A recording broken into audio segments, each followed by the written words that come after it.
Hello' everyone, আজি বনাব লৈছোঁ চুজিৰ লাড়ু। একেবাৰে সহজ ষ্টাইলত। এইদৰে হয়তো চুজিৰ লাড়ু আপোনালোকে বনাই পেলাই খোৱা নাই।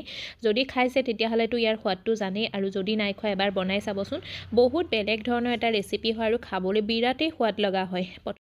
মাত্ৰ 2 চামুচ ঘি দিয়ে আজি মই এই চুজিৰ লাড়ুটো বনাইছিলোঁ। একেবাৰে সহজতে এবাৰ জৰুৰ ট্ৰাই কৰি চাব। এই চুজিৰ লাড়ুটো বহুত বেছি সোৱাদ লগা হয়। চুজিৰে লাড়ুটো বনাবৰ কাৰণে ঘৰত থকা নৰ্মেল বাতি এটাৰ 1 বাতি চুজি লৈ লৈছোঁ। ইয়াৰ পৰিমাণটো নিজৰ হিচাপ অনুসৰি কম বেছি ল'ব পাৰে। আৰু মোৰ ইয়াত চুজিটো মিহি চুজি আছিলে, কিন্তু মোটা চুজিটো হ'লে বেছি ভাল হয়। যোনটো দি আমি মানে উপমা বনাওঁ নহয়, সেই চুজিটো হ'লে বেছি ভাল হয়। এতিয়া মই চুজিটো ভাজি ল'ম। একো দিয়া নাই, মই ইয়াত ঘি এড নকৰাকৈ চুজিটো চিম্পুলকৈ মই ভাজি লৈছোঁ। 2 মিনিটমানৰ কাৰণে ল' ফ্লেমত মই চুজিখিনি ভাজি ল'ম। চুজিৰ যোনটো কেঁচা মানে ফ্লেভাৰ থাকে নহয়, সেইটো নাইকিয়া হোৱালৈকে। আনফালে মই 1 বাতি চুজিৰ কাৰণে ইয়াত 1.5 বাতি গাখীৰ লৈ লৈছোঁ। গাখীৰৰ জেগাত আপোনালোকে পানীও ল'ব পাৰে, কিন্তু গাখীৰ দি বনালে বেছি ভাল লগা হয়। গাখীৰটো মই অকণমান গুণগুণা গৰম গাখীৰ লৈছোঁ, মানে কুহুমীয়া গৰম গাখীৰ লৈছোঁ। ইয়াত গাখীৰখিনি ঠাণ্ডা গাখীৰ নল'ব বা কেঁচা গাখীৰো নল'ব, অকণমান কুহুমীয়া গৰম গাখীৰ ল'ব। আৰু ইয়াত মোৰ চুজিখিনিও ভাজা হৈ গ'ল। চুজিখিনি বহুত বেছি ভাজিব নালাগে, মই কৈছোঁ। ইয়াৰ কেঁচা ফ্লেভাৰটো যোৱালৈকে আমি ভাজি লৈছোঁ। আৰু এতিয়া লগতে মই গাখীৰখিনিত চুজিখিনি এড কৰি দিছোঁ। গাখীৰৰ ওপৰত চুজিখিনি এড কৰি ভালদৰে এইখিনি মিলাই ল'ম। ইয়াত মই 1.5 বাতি গাখীৰ লৈছোঁ, কিন্তু আপোনালোকে 2 বাতিও ল'ব পাৰে দেই।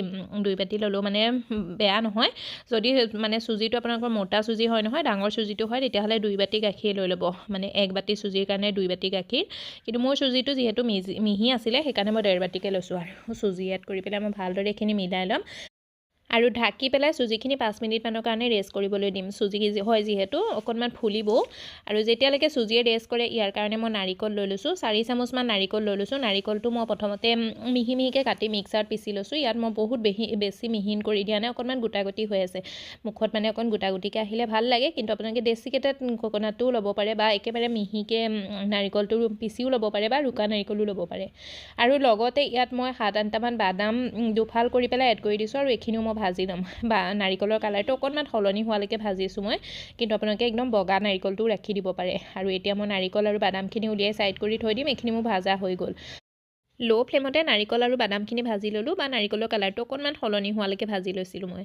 আৰু এতিয়া মই সেইখিনি উলিয়াই পেলাই ছাইড কৰি থৈ দিম। ছেইম কেৰাহীটোতে মই 1 চামুচ ঘিউ এড কৰি দিছোঁ, আৰু ঘিউটো মেল্ট হৈ যোৱাৰ লগতে মই এতিয়া ভিজাই থোৱা চুজিখিনি, মানে গাখীৰত যে ভিজাই থৈছিলোঁ চুজিখিনি, সেই চুজিখিনিও মই এড কৰি দিম। আৰু ধ্যান ৰাখিব গেছৰ ফ্লেমটো একেবাৰে যাতে ল' থাকে।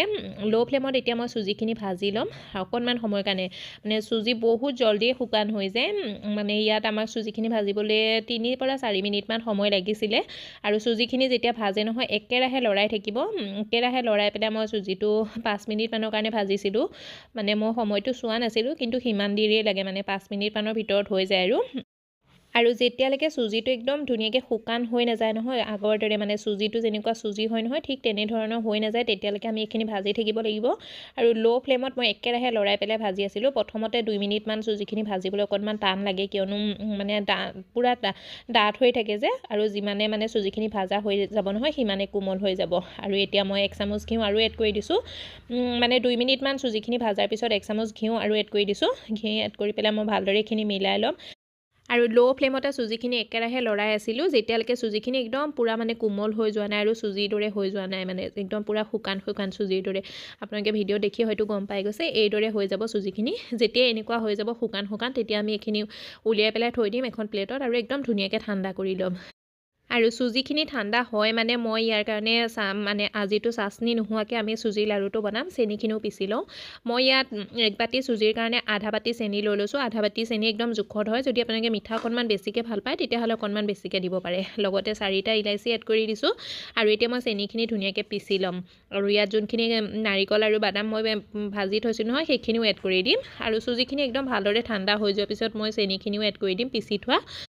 আৰু লগতে এয়া মই খচখচ লৈ লৈছোঁ, যিটো পিস্তা দানা বুলিও কয়। বহুতে মোক কমেণ্টো কৰিছিলে, মই যেতিয়া আটাৰ লাড়ু বনাইছিলোঁ তাত মই খচখচ এড কৰাৰ কথা কৈছিলোঁ। খচখচ কি হয় বুলি মই তেওঁলোকক কৈছোঁ। খচখচটো পিস্তা দানা হয়। অসমীয়াত কি কয় মই সেইটো নাজানো। কি বহুতে এইটোক পুস্তা দানা বুলিও কয়, বা পিস্তা দানা বুলিও কয়। লগতে ইংলিছত পপি চিড বুলিও কয়। আপোনালোকে গেলামালৰ দোকানতো পাই যাব, বা অনলাইনো পাই যাব। এইটো দিলে মানে বেছিয়ে ভাল হয়। আৰু আমাৰ ফালে এইটো খচখচ বুলিয়ে কয়, মই সেইকাৰণে খচখচ বুলিয়ে কৈছোঁ। আৰু ইয়াত মই এতিয়া এইখিনি ইয়াৰ পৰা 2 চামুচ এড কৰি দিছোঁ।